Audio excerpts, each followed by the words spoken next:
Good Thursday afternoon to you. Hope you're having a great day. Thanks for joining us on Sports4CLE. Plenty to talk about. A little later in the show, Sam Amico from hoopswire.com will join us. We will talk Cavs. Looks like they will be in that play-in tournament, trying to get in to the top 8 in the Eastern Conference in the playoffs, if you will. But we begin by talking Browns. And until the civil suits against Deshaun Watson have some sort of resolution, settlement, acquittal, whatever it is, the Browns are going to have to deal with these kind of things. So today, an open letter from one of the accusers. This appeared on Yahoo Sports. You see, owners of the Browns insisted they got comfortable meeting Deshaun Watson before awarding him a record contract. I will admit, Deshaun Watson also ensured I felt comfortable before he trapped me and assaulted me in a massage session where he promised beforehand it was going to be professional, non-sexual. That's what ambush predators do. If no one will insist Deshaun Watson seeks professional help for his addictions, I fear he will continue on this path of destruction for the rest of his life. So again, that in Yahoo Sports. We counteract that with Mary Kay Cabot's article that appeared today, where she talked to Paul DePodesta, and DePodesta said it was just detailed, thorough, remarkable lengths that everybody went to get comfortable with the situation.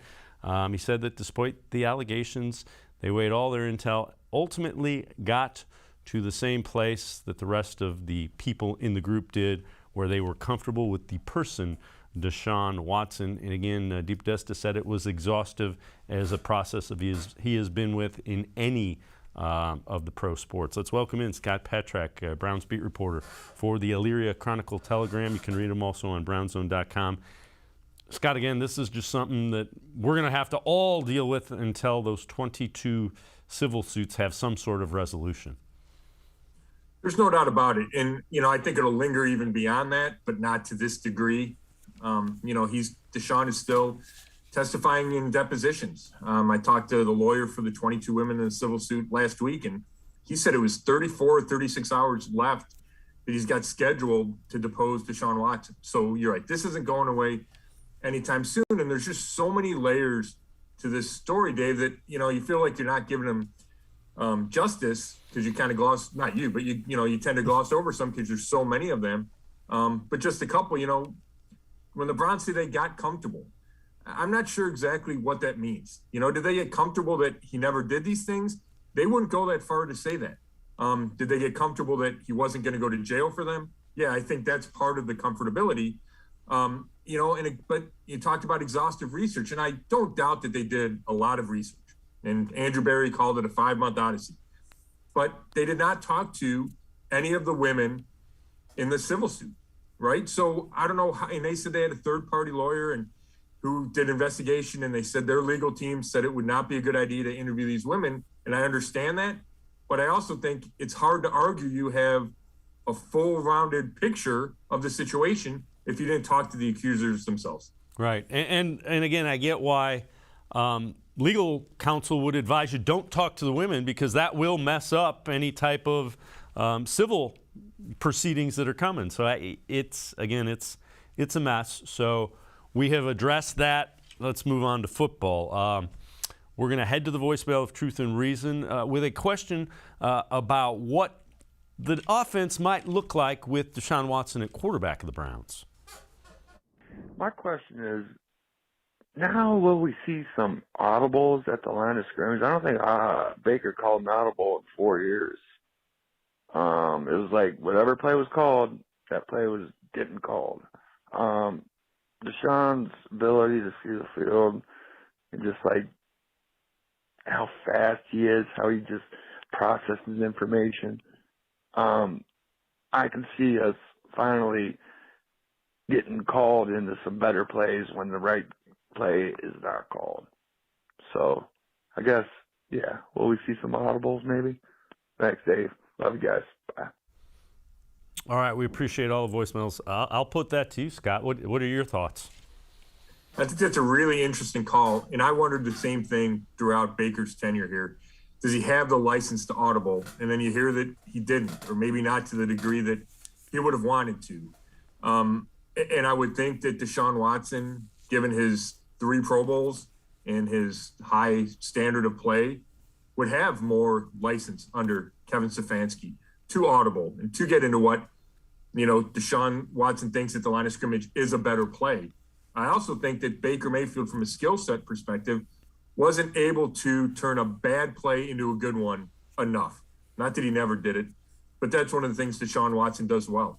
So even if Kevin Stefanski doesn't give him free reign to audible, I think the fact that Deshaun Watson can evade pass rushers and make plays with his feet and extend plays gives the offense a chance to make something good out of something bad.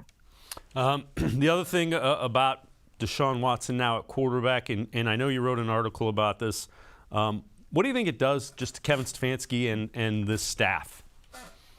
Yeah, I mean, maybe it's, just on the surface, the offense is going to look a lot different because Deshaun Watson is a different type of quarterback and a better quarterback than Baker Mayfield. But I think we could see, substantial changes to the scheme that Kevin Stefanski ran the last 2 years in Cleveland and his one full year as coordinator with the Vikings, right? He ran the Gary Kubiak wide zone run scheme with a lot of play action passing.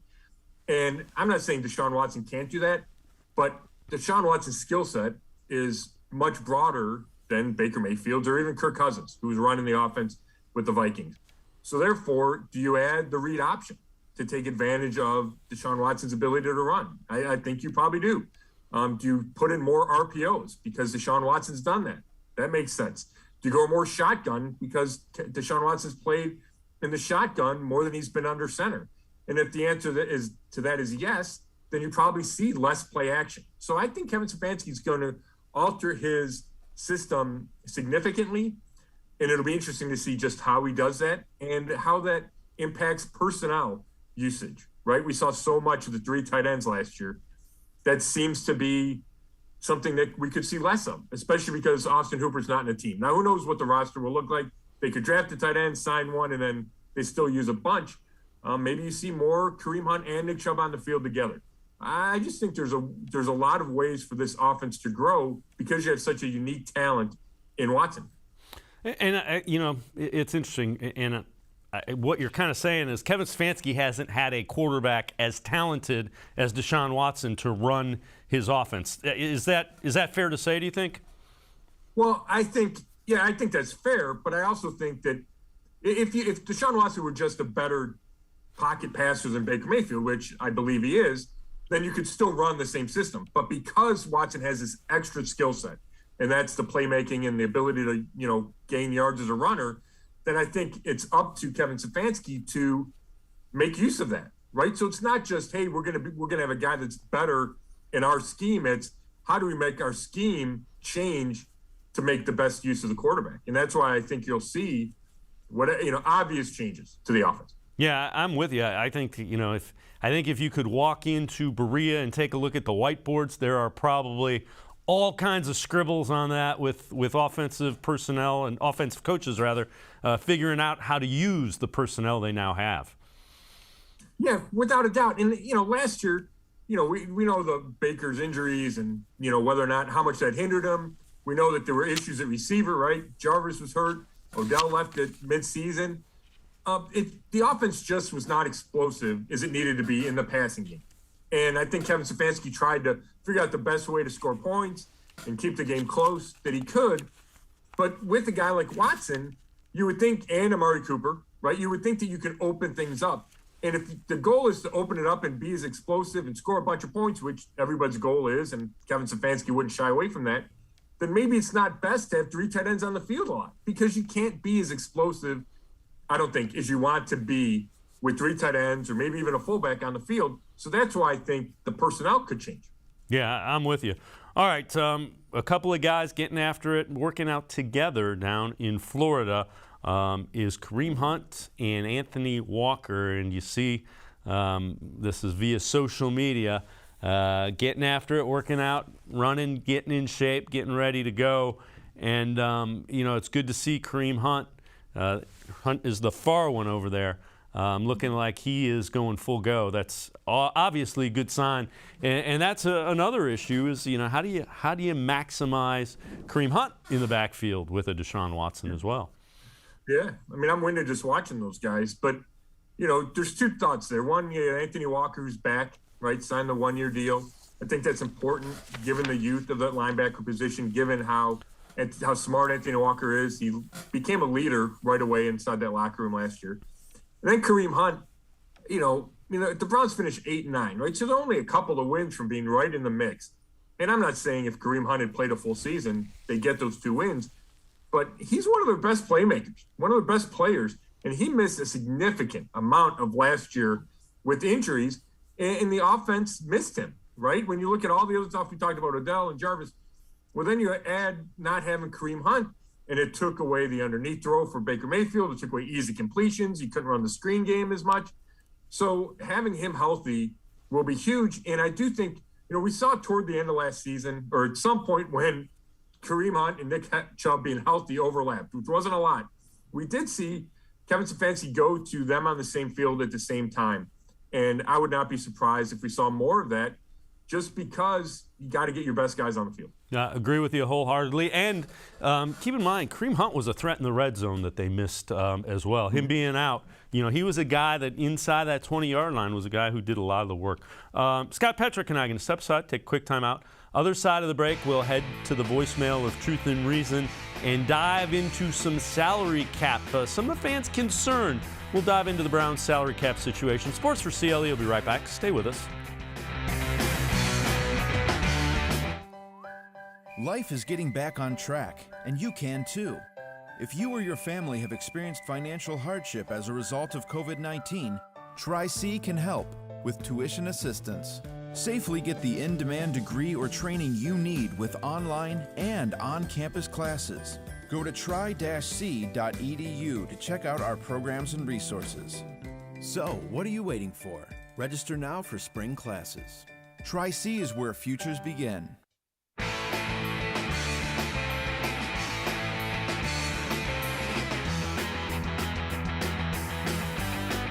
We continue talking Browns with Scott Petrick, Browns beat reporter from the Elyria Chronicle Telegram. We're going to head back to the voicemail of Truth and Reason. This one about the Browns and their salary cap situation. Hi, this is Joshua from Toledo, Ohio. My biggest worry for the Browns, not so much this year because they seem to have some cap room to wiggle around with. My biggest worry is in the coming years is you're going to have so much salary cap tied up in 2 players, in Garrett and the new quarterback, Deshaun Watson, that they're going to have to play gymnastics like the New Orleans Saints have, like the Green Bay Packers have, like the Los Angeles Rams have. When you've got 40% of your salary cap tied up in 2 players, that really hamstrings what you're able to do. Now, I do understand that the salary cap will increase. I know it's tied to league revenues. But I don't know if it's going to go up fast enough to be able to keep up with the salaries that need to be paid out. We want to keep Denzel Ward. That's $20 million. You've got Deshaun Watson now. He's going to be $55 million. You got Myles Garrett, $30, $40, $45 million cap hits. And that just really worries me. I know they're going for it this year, but in coming years, it just really makes me nervous that we're going to have to play all sorts of cap games and trying to field a competitive team every year. Thank you so much. Enjoy the show. Have a great day. All right. As always, appreciate all of the voicemails. The Browns are actually in pretty good cap situation. If you take a look at the tweet here, it is decent now, and it is actually going forward. It's actually even better. So they got $20 million in cap space now. You see the deal at the center only counts 1.187. That was a great signing. By trading Baker, you would get $19 million if you can do that without eating it. They also gain almost $10 million June 1st because Austin Hooper has been cut, but that is not included in the cap savings. Scott, bottom line is Andrew Berry and the front office always have one eye on the future with the salary cap. Even when they're going for it, quote unquote going for it, they're pretty they're one of the better front offices in maintaining cap flexibility. Yeah, but this is, to the caller's point, this is the first time they've had to really manage it, right? For all those years, they had a bunch of cap space that they weren't using. They didn't, they weren't paying a quarterback any money. They didn't have any talent. Everybody was on rookie contracts. So now it becomes a process. But, I think if you're a fan, it's reasonable to trust Andrew Berry and Paul DePodesta and Chris Cooper, the cap guy. I mean, these are smart guys, Ivy League educated or not, they're smart guys who do have an eye on that. And I also think it's important to remember that, if you have a big-time quarterback that you're paying big money, right, is not on a rookie contract, he's going to eat up a bunch of your salary cap, period. So you have to remember that. You also have to remember that while the caller was, worried about the gymnastics, I like to say that the salary cap is, we can argue whether it's real or fake. I lean more toward fake, right? You can always find a way to clear up room. And we see that with the Rams doing it all the time. They just signed Bobby Wagner to like a $50 million contract today, right? So, and the Saints have done it forever, and the Saints were going to figure out a way to get Deshaun Watson on their salary cap under contract. So, you do have to manage it, and I think it'll mean some guys maybe get cut to save money, like Jarvis Landry and J.C. Tretter. There will be cap casualties. And I think it's also important that you have young guys on your roster that you can trust to play, which means you have to hit in the draft with these second and third round picks that they're going to have the next few years without the first rounders. But it wouldn't be something that kept me up at night if I were a fan. I think the Browns will be able to figure it out. Yeah, I'm with you. And I'm glad you brought up Jarvis Landry and J.C. Tretter, because those are the type of contracts. You get to the end of a contract and it's like, yeah, we can't do that and keep the cap flexibility. So those are two of the examples of how Andrew Berry and the front office will kind of maintain what they need to do to be able to improve the roster year to year. All right, this one's interesting, and I want to get your take on this. Projected free agent landing spots for the best remaining players. And this is Sportsnot, and Antonio Brown going to the Cleveland Browns. Man, I don't know about that one, Scott. That would make training camp really interesting. Yeah, it would. I'm not a big embrace controversy kind of guy, right? Yeah. So I see no need to go get a guy like Antonio Brown. I'm not saying he's not talented anymore, because I think he still is. I don't think he's the same player he was in Pittsburgh when he was probably the best receiver in the league. The guy says yesterday, right, doesn't he tell TMZ that he won't have ankle surgery until he finds a team that wants him? Yeah. Like, that doesn't seem a way to ingratiate yourself to the free agent market. So, I know Deshaun Watson's been in the league a while, and maybe he could handle it, having a personality like that. But Antonio Brown was with Tom Brady last year and did not, walk the straight and narrow, conform to whatever Bruce Arians wanted him to conform to. So that feels like if the Browns went and did that, it doesn't feel like Andrew Berry's personality, number one. It would be putting a lot of pressure on Kevin Stefanski and Deshaun Watson, when I just don't think there's any need to do that. No, I'm with you. That one, I do not see that happening, but I have been wrong before. All right, we're going to head back to the voicemail of Truth and Reason. This one about quarterbacks and big-time guaranteed contracts. I've seen and read and even saw on your show yesterday where Steve, the general manager from the Ravens, is upset about the guaranteed contract. I don't think Watson should be the first person to get that. Well, somebody should remind that guy that Kirk Cousins has been getting guaranteed contracts since his last 2 years in Washington when he was getting franchised, and then his first and every contract he signed in Minnesota since has been nothing but guaranteed. So this ain't a first. Maybe the amount is a first, but Kirk Cousins has been getting guaranteed money for at least 5 to 7 years. So, just want to say, don't hate on Watson for getting that money, which makes it harder now. So pay that man or watch him leave. Yeah, and Scott, I think and again, we appreciate all of the voicemails.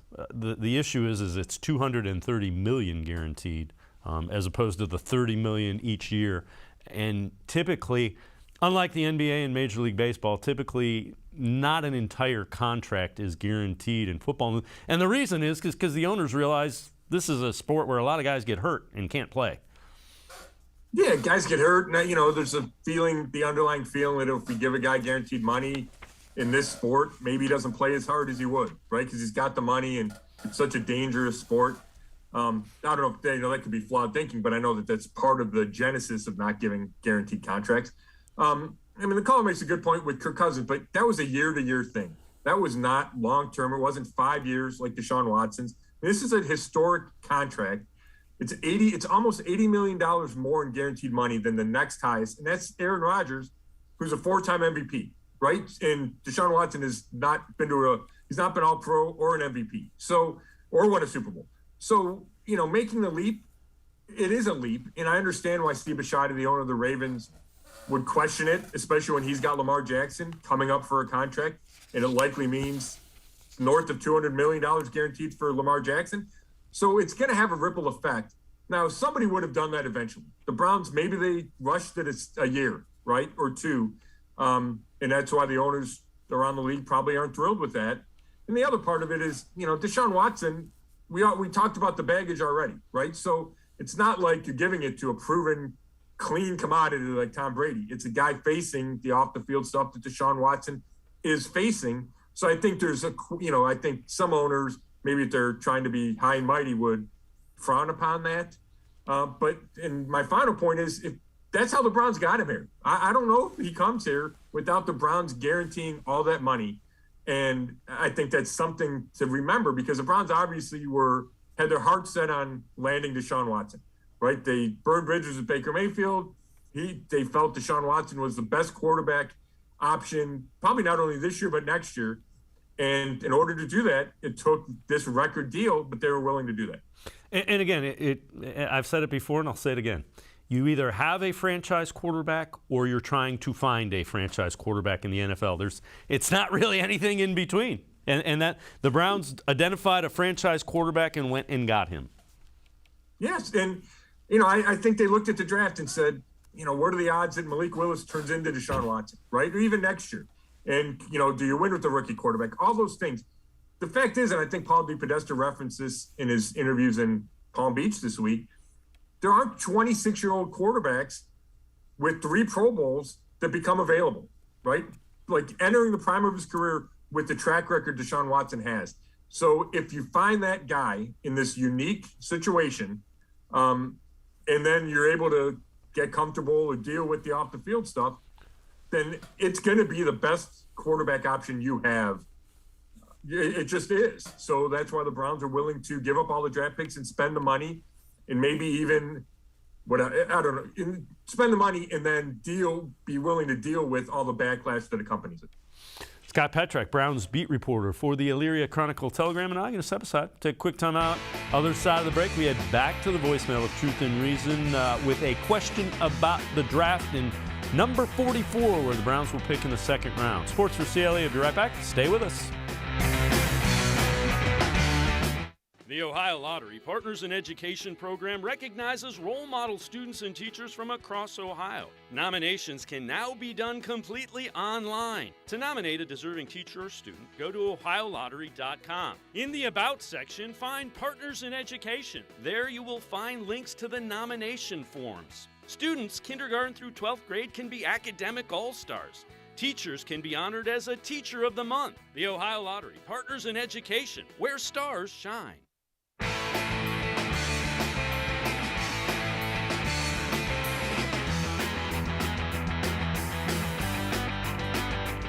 We continue talking Browns with Scott Petrak, Browns beat reporter for the Elyria Chronicle-Telegram. Time to head back to the voicemail of Truth and Reason. This one, a little bit about Myles Garrett, then about the draft and where the Browns will pick at 44. Hello. Love the show. I want to say thank you. Love you guys' insights. First thing I want to say, I want to shout out, I want to piggyback onto a caller from the other day. Everybody that's a Browns fan needs to just give a moment and take a round of applause for Myles Garrett, because we aren't talking about Myles enough right now, and he should be talked about. And while I'm giving shout-outs, I'd like to say one of the best things for the show was you bringing Quincy Carrier on. I love what he does, and his take on the Browns, always a good one.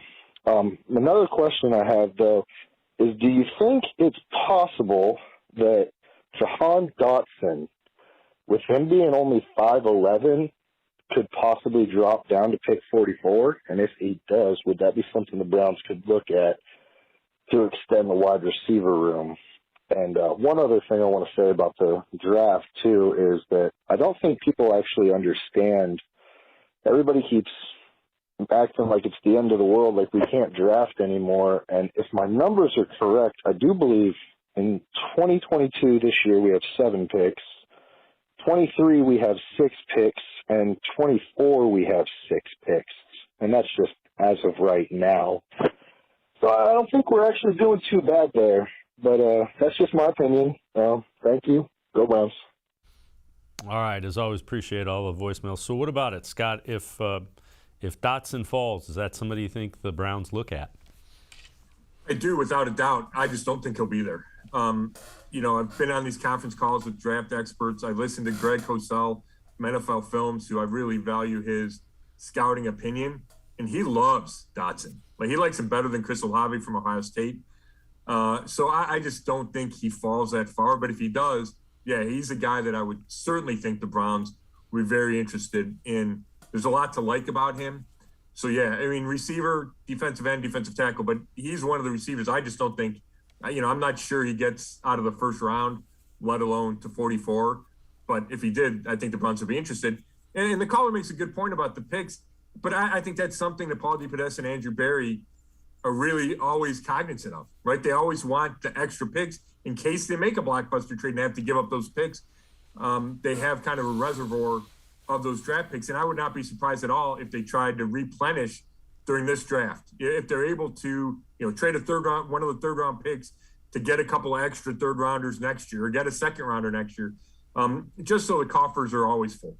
Yeah, and again, it's they've done pretty well under Andrew Berry in the mid to late rounds with guys that can actually contribute. The concern is with the first round picks, that's where you get your quote unquote stars.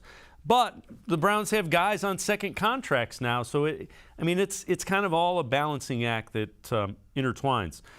Here's another question. This one is via Twitter, and get your thoughts on this one. Do you think the Browns trade up, trade down, or do you think they stay? I believe it's probably put. I think that's a typo from Brian Rizzo. Trade up, trade down, stay put. What are your thoughts, Scott? Let you go first here. Yeah. I mean, I'm done ruling out them doing anything, right? Because for a long time I thought they weren't going to trade up at all, and then they do it for JOK. And last year in the second round, and they take a linebacker. I didn't think they'd take a linebacker that high, although he's probably the exception. Having said that, with not having a first-round pick, I think it makes it difficult to trade up, because if you wanted to go from 44, let's say, to 32 to get Dotson, you probably have to give up next year's number 1, which they don't have. So I think that makes it a lot tougher to trade up, especially early in the draft. So I would say trade down would be more likely. Now, do you trade down from 44? That's an interesting scenario, because you're waiting, a day plus to finally draft. Do you want to wait even longer?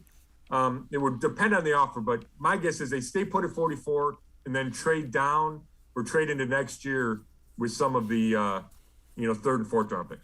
Yeah, I would agree with you. The only caveat I would say is they do have the compensatory third-round pick, which if they see somebody slide into the second round and it gets to where, you can go up, 5, 6, 7 spots with that compensatory third round for this year's JOK, if you will. Mm-hmm. I could see them potentially doing something like that, but otherwise I'm with you. I think they trade back, most likely. Yeah. All right, we're going to head back to the voicemail of Truth and Reason, this one with a trade scenario for the Browns. Hey, this is Jerry. I've got a question for you.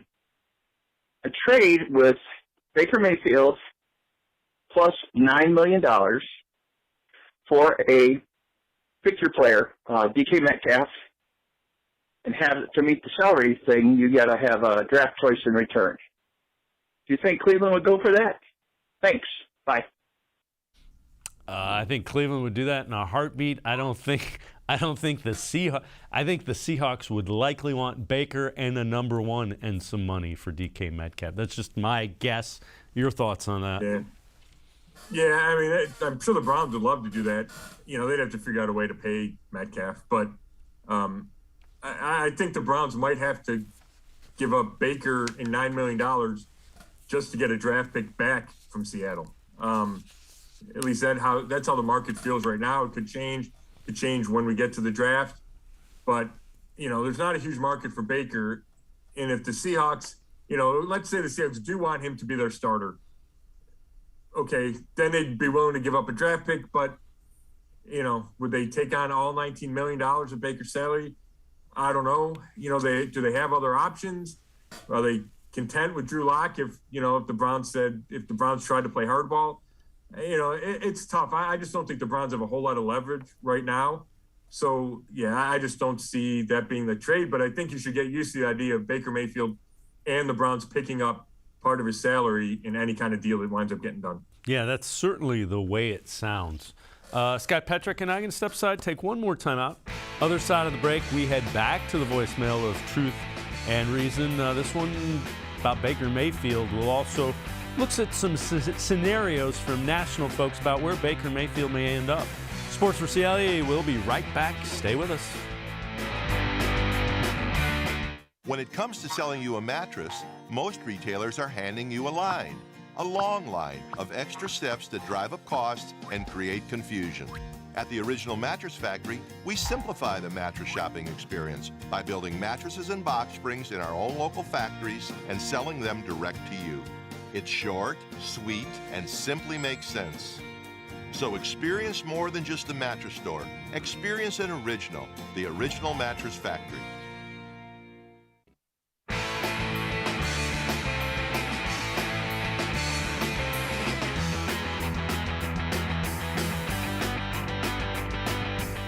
We continue talking Browns football with Scott Petrick, Browns beat reporter for the Elyria Chronicle-Telegram. You can also read his work on brownzone.com on the internet. All right, we're going to head back to the voicemail of Truth and Reason. This one about Baker Mayfield and last season. Hey, guys. In regard to moving on from Baker, let's take last year. Didn't our team score a total of 7 points in a 7 or 8 game stretch, and that's in the fourth quarter? On top of that, in Baker's 4 years as our starter, how many come from behind wins in the fourth quarter, down by 7 points or less, did he actually make happen for us? I remember the Bengals game 2 years ago when DPJ caught a game winner. I'm sure there are others. But last season, he had at least 5 opportunities to get us a win in the fourth quarter, and was 0 for 5, as I recall. Andrew, Barry, and his staff had to take that into consideration when looking to upgrade the quarterback position, in my opinion. I like a lot about Baker, but he just doesn't have it when we needed it most at the end of tight games. Thank you. Bye now. And Scott Petrick, for me, that is the key element. The voicemailer hit it right on the head. Yeah, there's no way that wasn't a huge factor in the Browns' evaluation. He was 0 for 5 last year. The chance to lead a go-ahead drive late in the fourth quarter. And you just can't have that. And you can't have it, especially in an AFC that's going to feature Patrick Mahomes and Justin Herbert and Russell Wilson and Joe Burrow and Lamar Jackson. And I'm sure I'm leaving other guys off the list. It just doesn't, you just can't compete. You need your quarterback to be at his best late. And that's what's going to separate the teams in the AFC is a quarterback that makes plays in the fourth quarter. And we saw that with Joe Burrow time and again. And Justin Herbert, just going back to that game with the Raiders for who got in the playoffs or not, he made fourth quarter and fourth down throw after throw after throw. And Baker just wasn't able to do that nearly enough and really not at all last year. And again, you hit that on the head. That's what separates a quarterback who you can win with from one who you can win because of, is getting it done late in games. So that's, again, agree with that wholeheartedly. All right. Mike Florio, Pro Football Talk on NBC Sports. 2 candidates for Baker Mayfield as far as a trade destination goes. Trade him to the Lions because I think that he fits exactly with what the Lions are trying to do. 2, he ultimately gets cut and he makes a beeline for Pittsburgh.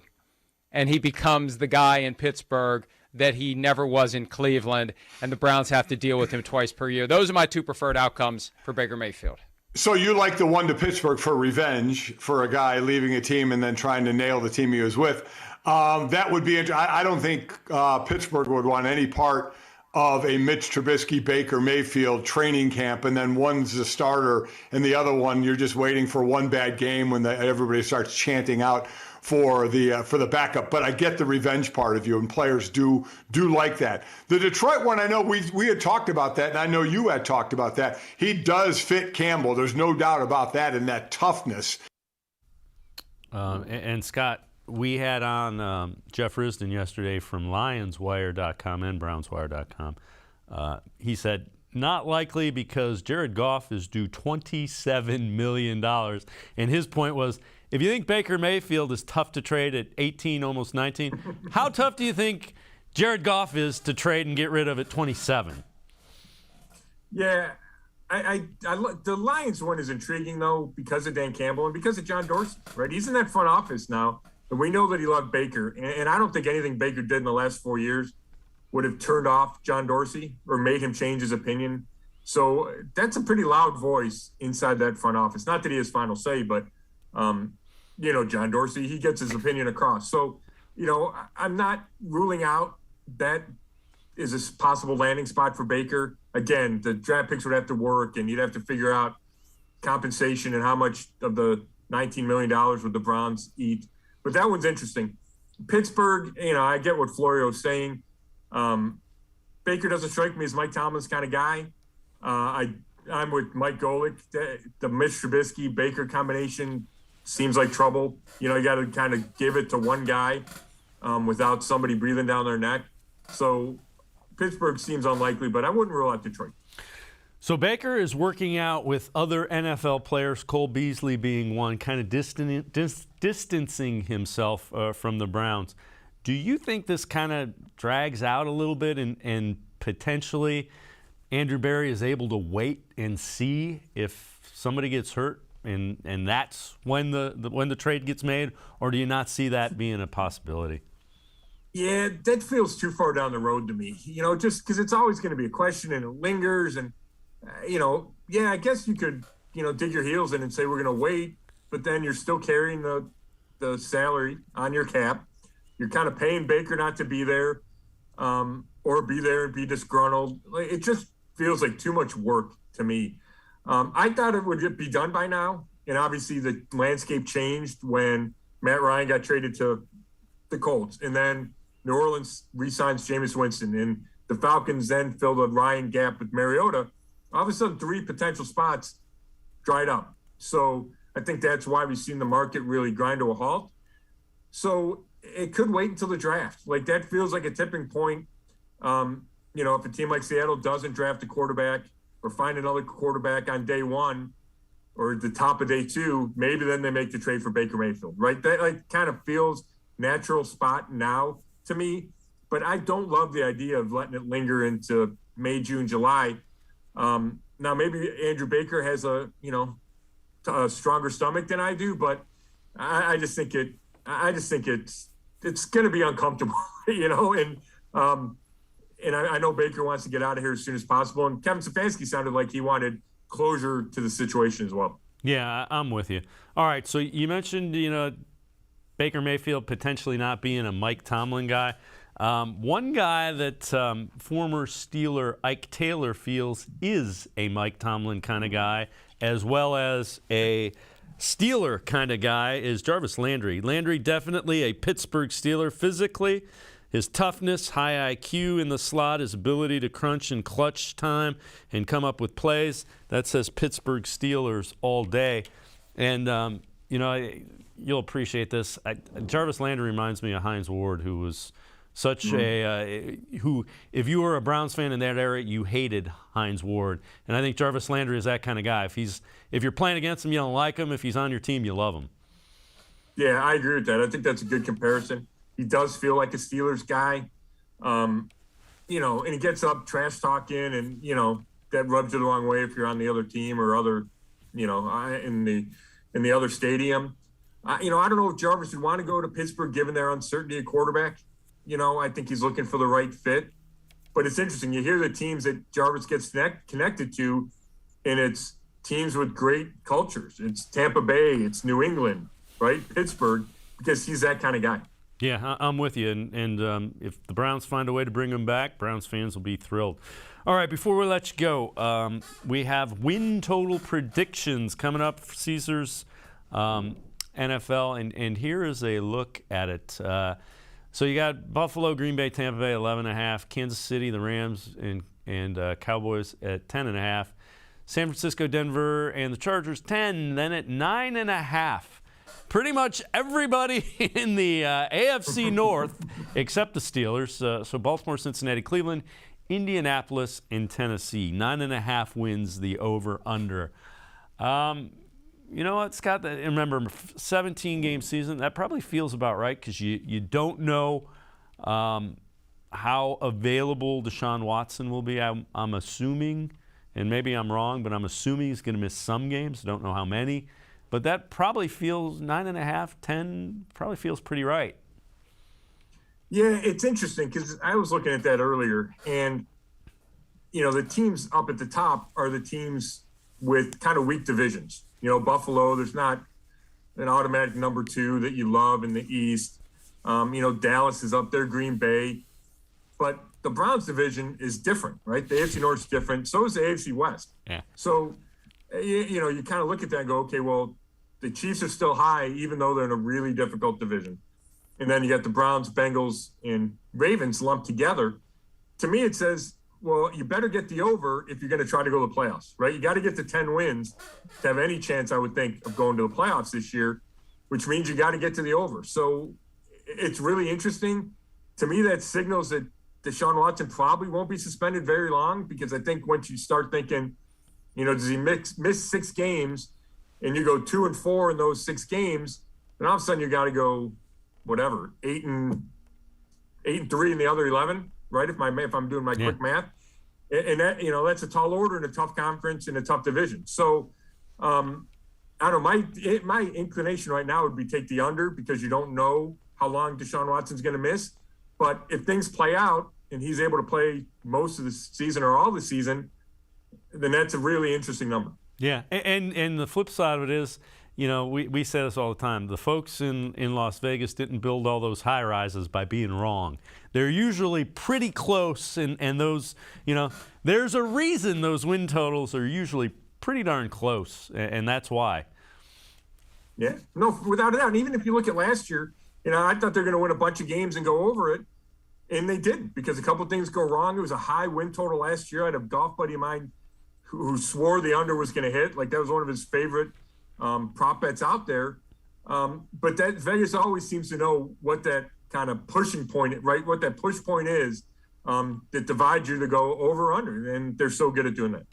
Scott Petrak, as always, man, thanks so much for the time and the insight. Appreciate it very much, Scott. Thanks, Dave. All right, Scott Petrak, read him. Brownzone.com on the internet. He is also the beat reporter for the Elyria Chronicle-Telegram for the Browns. We're going to step aside and kind of switch our focus. We will talk Cavs, trying to now position themselves in the play-in tournament and maybe fight back into one of those top 6 spots. Sam Amico from hoopswire.com, straight ahead on Sports4CLE. Stay with us. Life is getting back on track, and you can too. If you or your family have experienced financial hardship as a result of COVID-19, Tri-C can help with tuition assistance. Safely get the in-demand degree or training you need with online and on-campus classes. Go to tri-c.edu to check out our programs and resources. So, what are you waiting for? Register now for spring classes. Tri-C is where futures begin. When it comes to selling you a mattress, most retailers are handing you a long line of extra steps that drive up costs and create confusion. At the Original Mattress Factory, we simplify the mattress shopping experience by building mattresses and box springs in our own local factories and selling them direct to you. It's short, sweet, and simply makes sense. So experience more than just the mattress store. Experience an original, the Original Mattress Factory. The Ohio Lottery Partners in Education program recognizes role model students and teachers from across Ohio. Nominations can now be done completely online. To nominate a deserving teacher or student, go to ohiolottery.com. In the About section, find Partners in Education. There you will find links to the nomination forms. Students kindergarten through 12th grade can be academic all-stars. Teachers can be honored as a Teacher of the Month. The Ohio Lottery, partners in education, where stars shine.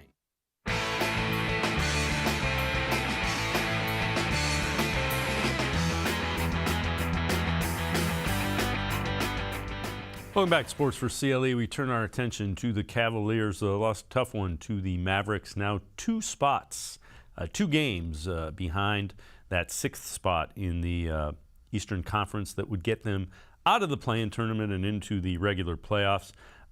J.B. Bickerstaff on this team having to adjust without Evan Mobley, without Jared Allen, not able to play that tall game, having to adjust and play some small ball. I thought there were some positives in it. Again, defensively, it allows you to do some different things, especially against a guy like Luka when they're playing the pick and roll as much as they are. It gives you opportunity to switch more. You can rotate more quickly and those types of things. So it's still a work in progress. You're missing, obviously, a lot, but we got to find ways to create that, and make up for that. And the only way is everybody's got to be a little more aggressive.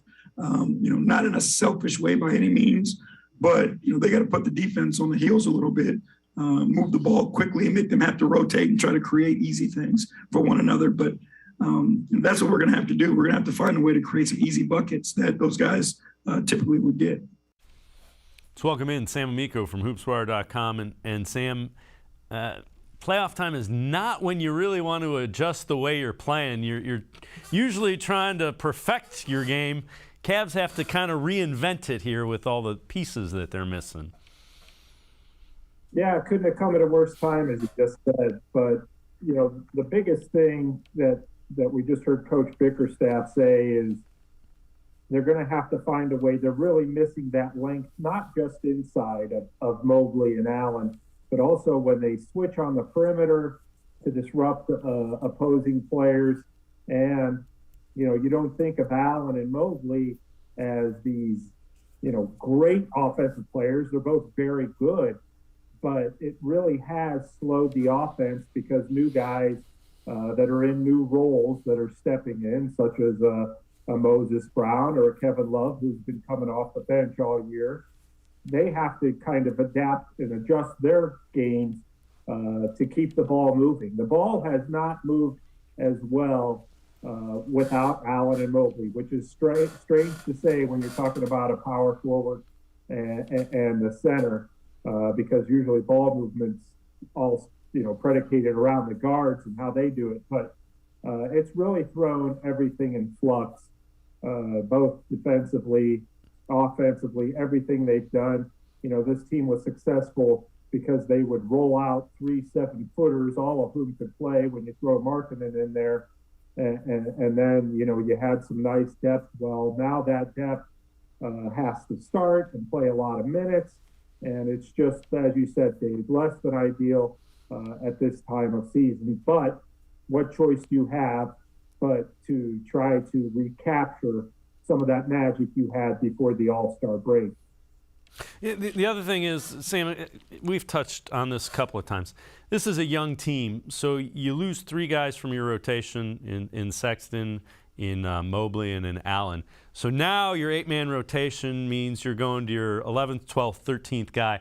There's a big difference between a veteran team and a young team with what you have on that far end of the bench, isn't there?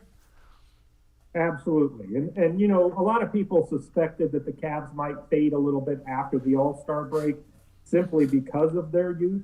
Young teams tend to fade after the All-Star break, and that's, not an opinion. That's historically throughout the course of the NBA, veteran teams tend to rise at that time of the year, and the Cavs are a team that, really their quote-unquote big 3 are Mobley and Allen and Darius Garland. So those are 3 very young guys you're centered around. Now, to lose 2 of them at the same time, that's going to just add to your issues in the later part of the season. So, it's not a huge surprise what they're experiencing right now. They are showing some good fight which is, that kind of culture is what you're hoping to build. It's never really been about this season for the Cavs.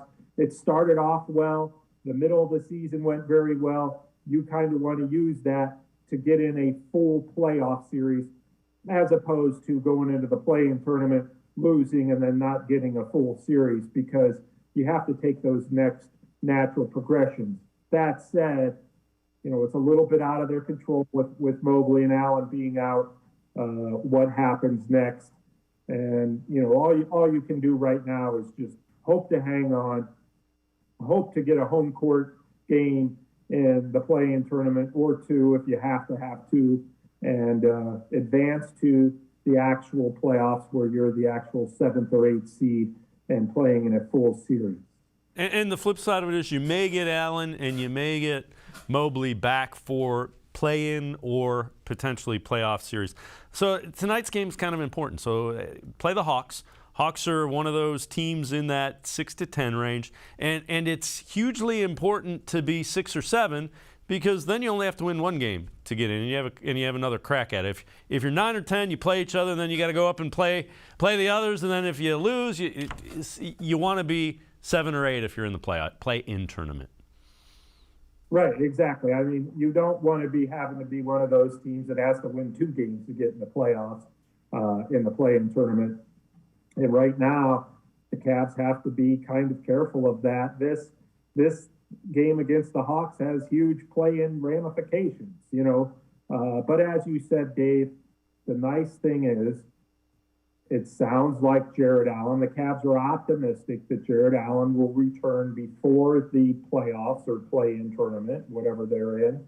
And it's kind of an assumption that Mobley is going to be okay enough to play or return at some point next week too. So that's the good news.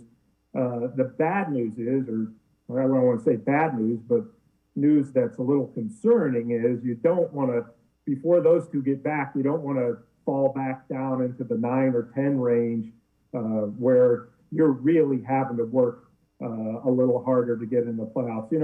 There's still these 6 games. I've never seen the Eastern Conference race so tight. Forget up top where that's going to go down to the wire, but just the fact that positions 6 through 10, you throw the Hornets in there as well. This is all a jumbled mess that you can take care of. If you take care of your business, you can take care of your own seed if you're the Cavaliers. So, they just got to get a win or 2 in here and then hope they could get a little bit of help when it comes to teams like the Raptors in front of them and the Hawks behind them. So, yeah, this game, we will have a playoff atmosphere, I'm sure, against the Hawks. Sam Amico and I are going to step aside, take a quick time out. Other side of the break, we look ahead to the future. Reasons to be optimistic about the Cavs. We'll dive into that. Sports4CLE will be right back. Stay with us. The Ohio Lottery Partners in Education program recognizes role model students and teachers from across Ohio. Nominations can now be done completely online. To nominate a deserving teacher or student, go to ohiolottery.com. In the About section, find Partners in Education. There you will find links to the nomination forms. Students kindergarten through 12th grade can be academic all-stars. Teachers can be honored as a Teacher of the Month. The Ohio Lottery Partners in Education, where stars shine.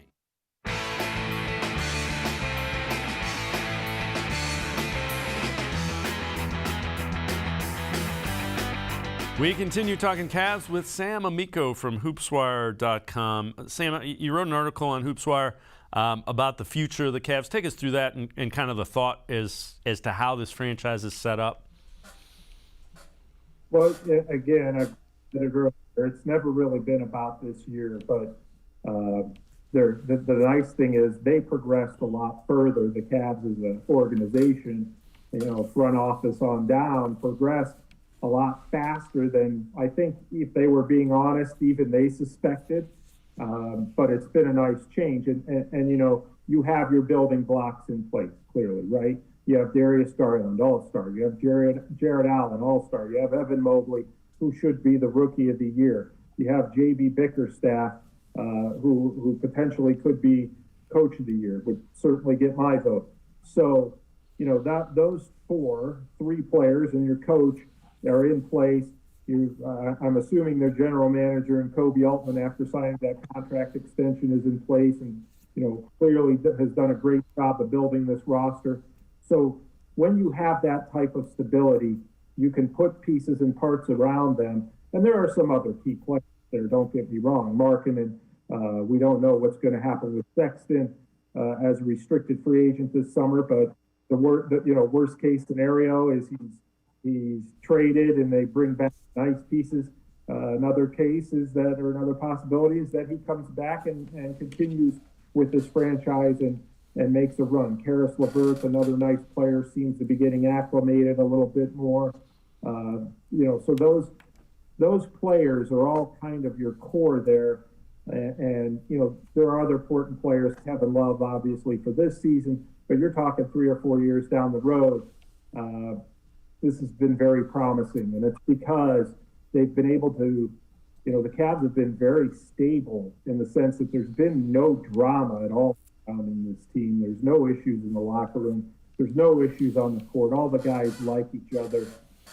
It's been a while since the Cavs have been this way. Even when they were winning with LeBron, there was drama all the time. This team has been drama-free, and you really have to credit Kobe Altman, general manager, president of basketball operations now, and then J.B. Bickerstaff for instituting the current mindset. Because when all else fails, your culture can actually take you places. If the guys have the right mindset and they're battlers and there's J.B. Bickerstaff likes to call them, they're scrapping, they're determined, that can carry you places. And we've seen that firsthand with this team this year. So, regardless of how this plays out, they're very, Adam Silver, the NBA commissioner, said they have a real rosy future, and that'd be hard to argue. All right, so this is kind of interesting. So NBA future power rankings from ESPN.com. How will each team perform over the next 3 seasons? They ranked the Cavs at 17. So they had Memphis 1, Miami 2, Phoenix 3. Cavs at 17, players 16th, management 18th, money 14th, market, they're kind of crapping on Cleveland there, 29th, draft tied for 17th. That seems awfully low. I don't think they're taking into account that all of their guys are early 20s, mid-20s and early 20s. I don't know how they arrived at that.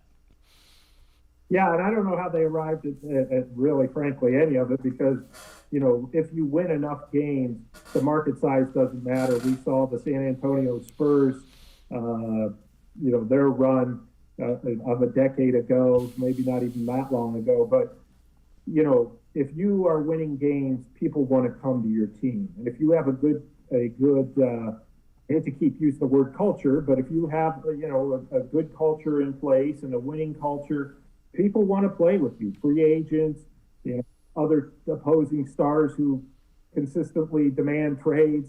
It's a good place to go. And those other teams that they listed up higher, ESPN listed up higher, certainly can make a case too. But the one thing I will say about this Cavs team is that they have approached the game, their philosophy is different. The NBA had been playing small ball for, how many years, a decade or so, and now the Cavs came into this season and they rolled out 3 7-footers and everybody kind of laughed at them, but guess what? It's worked. And, that's really all you can base on. Those rankings, Cleveland's way too low in terms of, or the Cavs as an organization, way too low in terms of their promise and their upside. Really, you have 2 all-stars, 2 guys who are all-stars this year, younger than the age of 24, and then the rookie of the year. I don't think that there's any other team that can make that claim. So, that's why they play the games and let it play out on the court and ignore prognosticators such as myself who really don't know much. We're just kind of guessing. So, and if anything, it helps motivate the team. Yeah, and that's fine. Don't take this Cavs seriously. Let's see what they do next year. All right. Before we let you go, take a look at this. Darius Garland, 4th Cavalier in franchise history to reach 3,000 points before the age of 23. That's a guy, Sam, he just, again, the focal point of everybody again that's playing the Cavs is to stop him, and he's figuring a way to still get his points and get his assists.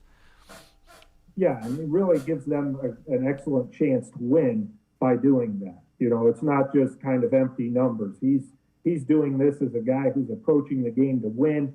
And what do I need to do to help us get that win?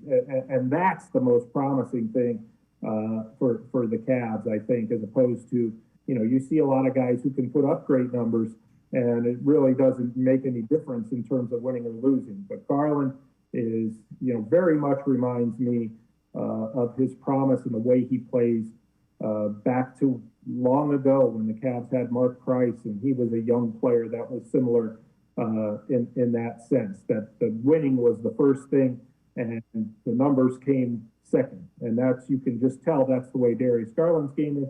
And of course, Darius Garland, had the most triple doubles, point assist double doubles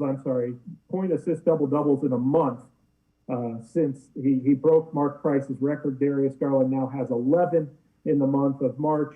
Mark Price had the old record with 10 in a month. So we can see that those comparisons are legit, and that Garland, obviously being his own player, really still can improve, and that's great. So it's a great starting point. When your floor general is the guy who's leading the charge and leading the emotions and showing you how to win, then the other guys adapt.